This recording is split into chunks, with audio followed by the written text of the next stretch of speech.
പ്രിയ പ്രേക്ഷകർക്ക് സീരിയൽ ന്യൂസിലേക്ക് സ്വാഗതം. കൂടുതൽ സീരിയൽ ന്യൂസുകൾ അതിവേഗം ലഭിക്കുന്നതിന് ഈ ചാനൽ സബ്സ്ക്രൈബ് ചെയ്യുക. ബെൽ ഐക്കൺ മറക്കാതെ ക്ലിക്ക് ചെയ്യുക.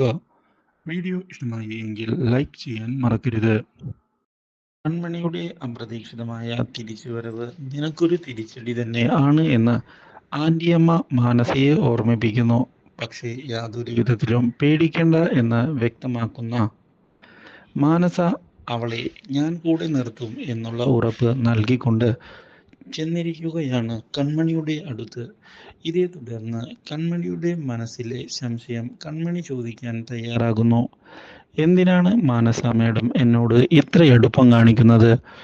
അതിനുള്ള ആവശ്യമുണ്ടോ ഇത് എന്ന് ചോദിച്ചതിനെ തുടർന്ന് ഞാൻ ആ ഡിസൈനിൻ്റെ കാര്യത്തിൽ ചതിക്കാൻ കാരണം ഒന്നുണ്ട്. എനിക്ക് വളരെയധികം ഇഷ്ടപ്പെട്ട ആളാണ് ക്രിഷ്. അവനെ സ്വന്തമാക്കുക അതെൻ്റെ ജീവിതത്തിലെ ഏറ്റവും വലിയ ആഗ്രഹമാണ്. ആ ഡിസൈൻ നീ കൊണ്ടുവന്നപ്പോൾ തന്നെ അത് പ്രസൻറ്റ് ചെയ്യണമെന്ന് എനിക്ക് തോന്നി. അതുപയോഗിച്ച് വിജയിച്ചപ്പോൾ അവൻ എന്നോട് കൂടുതൽ സംസാരിച്ചു. ഇതോടെയാണ് ആ ഡിസൈൻ എൻ്റേതാണെന്ന് പറഞ്ഞ് അവനുമായി അടുക്കാൻ ഞാൻ ശ്രമിച്ചത്. പ്രണയം അങ്ങനെയാണ്.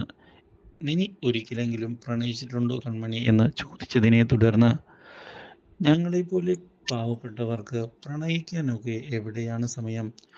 ആദ്യം ജീവിക്കാൻ വരണം, അത് കഴിഞ്ഞല്ലേ മാഡം പ്രണയം. ഇത് കേട്ടതിനെ തുടർന്ന് അത് ശരി തന്നെയാണ്. എന്തായാലും നമ്മൾ വളരെ നല്ല ഫ്രണ്ട്സ് ആയിരിക്കും.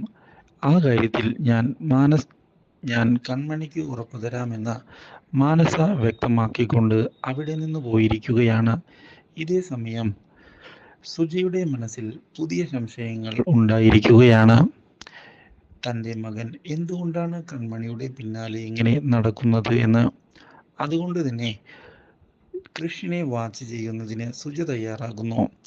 കിട്ടിയ അവസരത്തിലെല്ലാം കൺമണിയോട് കൂടുതൽ അടുക്കുന്നതിനാണ് കൃഷ് ശ്രമിക്കുന്നത് എന്ന് സുജ മനസ്സിലാക്കുകയും ഇതോടെ കൃഷിനെ വിളിപ്പിക്കുകയും ചെയ്യുന്നു. എന്താടാ നിന്റെ ഉദ്ദേശം? നീ എന്തിനാണ് ഇവിടെ ഇടയ്ക്കിടയ്ക്ക് വന്ന് കറങ്ങുന്നത്? ഇത് കേട്ടതിനെ തുടർന്ന് നമ്മുടെ ഓഫീസല്ലേ ഇവിടുത്തെ കാര്യങ്ങൾ. ഞാൻ അന്വേഷിച്ചില്ല എങ്കിൽ പിന്നെ ആര് അന്വേഷിക്കാനാണ് അമ്മേ? ഇത് കേട്ടതിനെ തുടർന്ന് ഇതിനു മുമ്പും ഈ ഓഫീസ് ഇവിടെ ഉണ്ടായിരുന്നു. പക്ഷേ അപ്പോഴൊന്നും നിന്റെ പൊടി പോലും ഇവിടെ ഞാൻ കണ്ടിരുന്നില്ല.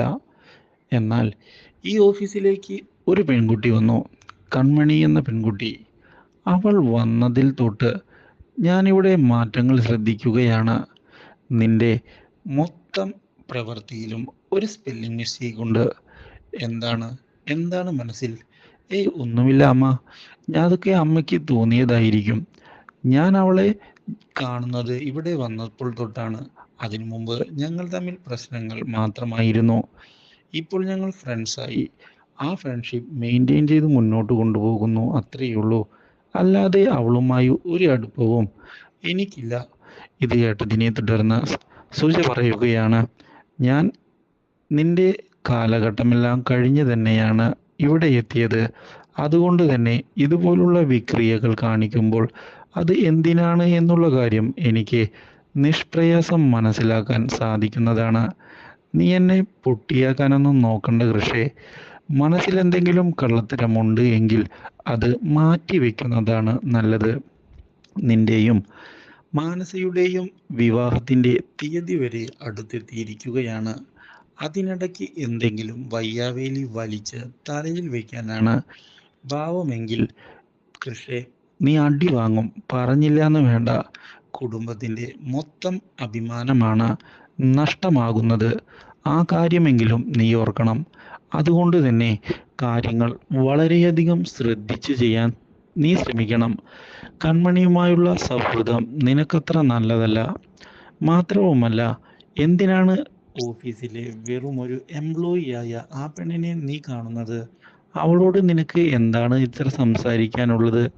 ഇത്ര അടുത്ത് പെരുമാറുന്നതിനുള്ള ഫ്രീഡം കൊടുക്കേണ്ട ആവശ്യമൊന്നുമില്ല. നീ അകന്നു തന്നെ നിന്നാൽ മതി. നീ അവളോട് കാണിക്കുന്ന അടുപ്പം ഇപ്പോൾ മാനസയോട് കാണിക്കുകയാണ് എങ്കിൽ നിനക്കത് നിന്റെ ഭാവിയിലും ഉപകാരപ്പെടും. അത് നീ മനസ്സിലാക്കിക്കൊണ്ട് മുന്നോട്ട് പോയാൽ നിനക്ക് കൊള്ളാം. ഇത് കേട്ടതിനെ തുടർന്ന് അമ്മയുടെ മുന്നിലാകെ ചമ്മി നിൽക്കുകയാണ് കൃഷ്. കാര്യങ്ങൾ ഇനി ഇവിടെ വെച്ച് നടക്കുകയില്ല എന്ന് മനസ്സിലാക്കുന്ന കൃഷ് അമ്മ വെറുതെ തെറ്റിദ്ധരിച്ച് കാട് കയറേണ്ട ആവശ്യമില്ല. ഇപ്പോഴത്തെ ന്യൂജൻ പിള്ളേർ ഇങ്ങനെയാണ്, ഫ്രണ്ട്സ് ആണ്. അത് മാതാപിതാക്കൾ തെറ്റിദ്ധരിച്ചതിനെ തുടർന്നാണ് പ്രശ്നങ്ങൾ ഉണ്ടാകുന്നത്. അതിൽ ഞങ്ങളെ കുറ്റം പറഞ്ഞിട്ട് യാതൊരു കാര്യവുമില്ല. ഞങ്ങളുടെ മനസ്സിൽ യാതൊരു തെറ്റിദ്ധാരണയുമില്ല.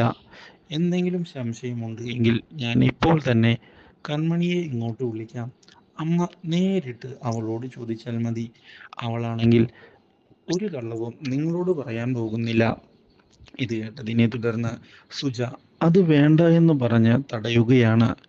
എന്തായാലും തൽക്കാലത്തേക്ക് ഞാൻ നിന്നെ വിശ്വസിച്ചു.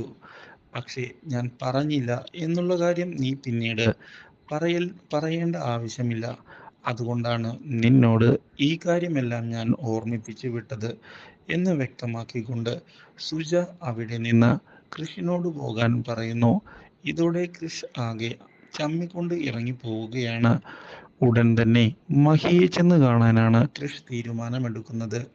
മഹിയോട് കൺമണിയോടുള്ള തൻ്റെ അപ്രോച്ചിൻ്റെ കാര്യത്തിൽ അമ്മയ്ക്ക് സംശയം വന്നു തുടങ്ങി എന്നും അമ്മ ഇന്ന് എന്നെ പിടിച്ച് ശരിക്കുമൊന്ന് കുടഞ്ഞു കളഞ്ഞു എന്ന് പറയുകയും ചെയ്യുന്നു. ഇതോടെ അതൊരു നല്ല സൂചനയല്ലേ കൃഷേ? അവർക്കും സംശയമോ ഉണ്ടാകട്ടെ. എന്നാൽ മാത്രമാണ് മാനസിയുടെ വിഷയം എടുത്തിടുമ്പോൾ ഒരു സപ്പോർട്ട് കിട്ടുകയുള്ളൂ. നീ കാര്യങ്ങൾ മുന്നിലേക്ക് കൊണ്ടുപോകാൻ കൃത്യമായി ശ്രമിക്കുക. എന്താണ് ഇപ്പോഴത്തെ സ്ഥിതി? ഇത് കേട്ടതിനെ തുടർന്ന് അവളിപ്പോൾ വളരെ ഫ്രണ്ട്ലി ആയിട്ടാണ് എന്നോട് സംസാരിക്കുന്നത്. അതുകൊണ്ട് തന്നെ ഇനി അടുത്ത ഘട്ടത്തിലേക്ക് കടക്കുന്നതിനുള്ള സമയം ആയി എന്ന് തോന്നുന്നു. തൻ്റെ പുതിയ തന്ത്രങ്ങൾ അവൾക്ക് നേരെ പ്രയോഗിക്കാറായി. നോക്കിയും കണ്ടും വേണം പക്ഷേ പ്രയോഗിക്കാൻ. അമ്മ അവിടെ ഉള്ളതാണ് പ്രശ്നം. ഇല്ലെങ്കിൽ കാര്യങ്ങൾ എളുപ്പമായേനെ.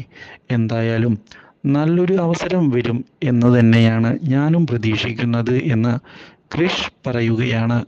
Do like, share and subscribe.